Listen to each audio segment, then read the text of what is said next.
Hey everybody, hope you all are doing well and welcome back to Whiskey Wanders. And today we are in a Total Wine back here in Los Angeles in the Valley, in Woodland Hills specifically, which is nicely situated at the same shopping center as a Costco. So it saves me a lot of time just going to both to do the wanders.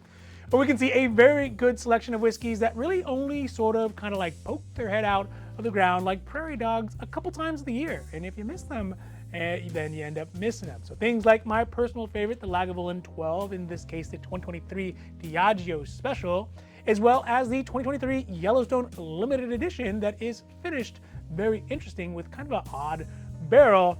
And I always think it's always underrated, but I'm always happy to see that it is not overhyped, so don't overhype it. But also some other amazing whiskeys like a Blue Spot Irish whiskey and much, much more that just kind of popped up and, excited to see. Now, before we get to the video, if you like these videos, if you like the wanders, if you like the hauls, if you like the reviews, the unbottlings, the unboxings, and really all the amazing stuff that we have cooking up for you, don't forget to like and subscribe because it does really help the channel to grow. And of course, we are so thankful for that. And we are growing, so thank you. But also because it means you get updates when our newest long videos come out, like these ones, our short videos, kind of whatever kind of other videos we have in between. All right, now, let's get down to the video. So while we are waiting for the Wander Vision to get fired up here, let's do a real quick whiskey check. And I'm gonna be enjoying, you know what, I think I'm gonna go baseline. I think I'm gonna stick with kind of an entry-level Michter's, which as you can see, I have been enjoying thoroughly. So it's not any of the age statement, it's not any of the rare ones, it's just good old Michter's. And let's see if we can get it twisted here, get a pop off the top. Movie quality, maybe. And get a little bit of juice. Oh yeah. There we go. And it's a whiskey, because let's face it, you can never really drink too much of it. You can only just drink it too fast. Cheers. Oh, I could drink that too fast for sure. All right, so first up for today is a whiskey that I don't personally think gets enough hype, and I guess luckily, which is one that I would consider, it is going to be a Beam proxy, which is going to be this Yellowstone Limited Edition 2023. And it is a bourbon that is going to be finished this time around in something that they call Tokai casks, right? And I think that's very interesting.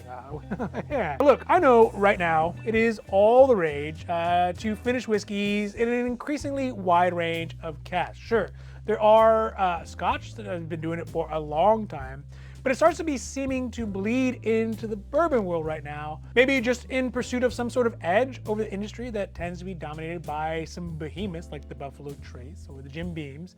And you see, whiskey and bourbon getting finished in Oloroso and Champagne and Sauternes finish, Cab Savs, right? Cask finish.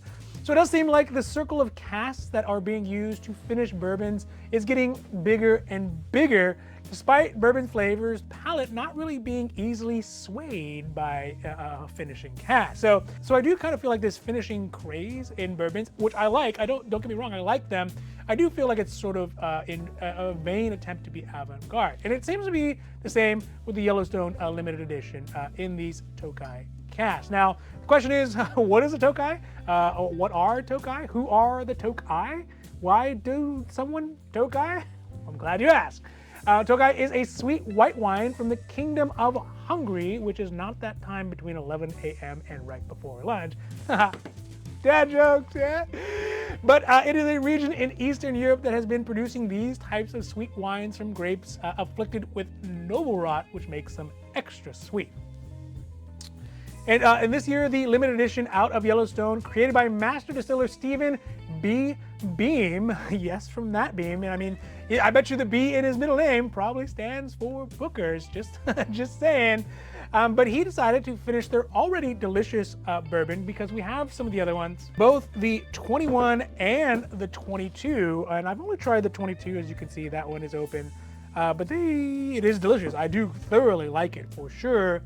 But for 2023, it looks like they have decided to age it in the Tokai cask. Now, I don't think that any of these were finished in other ones. Oh, this is Amarone cask, and this was Marcella. So I guess the whole series has been in different types of cask, and I just never noticed it. I just drank it and enjoyed it. So I guess this is kind of on the leading edge of those ones. Oh, you know who also does it? Blood Oath. Blood Oath always has some really interesting kind of finishings on bourbon. But of course, they do all tend to be kind of these like indie, smaller boutique bourbon making entities, distillers like this one as well. But the 2023 edition has a 3-year-old, a 70-year-old, and a 16-year-old aged bourbon on the inside, which is why there's no age statement on it, because although there is 16-year-old whiskey in it, you know, the most you could put on the label would be 3, and no one's going to pay over $100 for a 3-year-old aged whiskey bourbon. I don't think it could be bourbon at 3 years. It is produced out of Kentucky, out of the Limestone Bank Distillery, and as according to the notes, Yellowstone typically uses the Beam family recipe for their whiskeys, a mash bill of 75% corn, 13% rye, and 12% malted barley. But even with that kind of base, kind of subtle inline family, family line, the Yellowstone is going to be really on the other side of that Beam family tree, still singing together, but in a different key and a different style and a different tone. Kind of like that movie Return to Oz. Like if you thought you were going to watch a second version of Oz, or like The Wizard of Oz Part 2, boy, were you wrong. Still got nightmares from that one.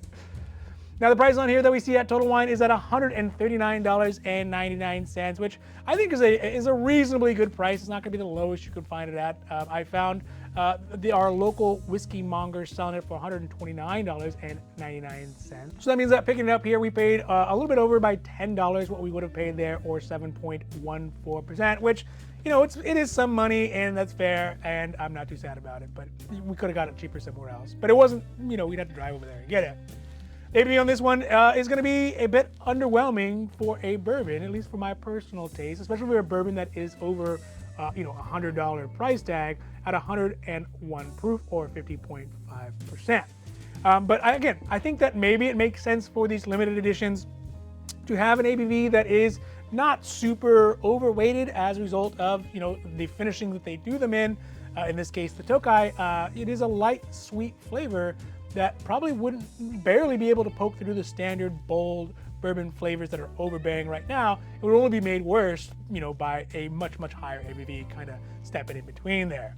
Interestingly enough, though, as I do tend to like over ABV'd whiskey, I wonder if the bourbon trend is going to start swerving back to lower ABVs in the same way that like watches are moving back to more traditional sizes instead of just getting bigger and bigger. Kind of a random thought. I wonder, in fact, if it is that the bourbon drinkers are getting more sophisticated, the bourbon drinkers that are left over are getting more sophisticated as they move through the bourbon lines and are maybe beginning to appreciate the flavor palette and the construction and complexity more than, heavy in-your-face ABV.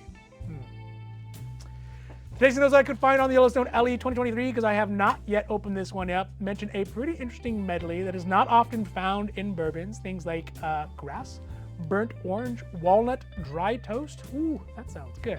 And hints of leather and Dr. Pepper.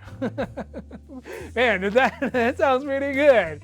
The review scores that I found on it gave it a very good score at 91 points, which of course makes me very happy that we did end up picking this one up. And it'll be very interesting to see what the young Mr. Beam's whiskey's machinations and how they have changed over the different years from 21 to 22 to 23. It'll be interesting to try them all side by side, and from what it sounds like, they're all pretty good. So this one obviously was a buy. I was very happy that we bought it, and it'll be interesting to share it with you all when we open this bad boy up.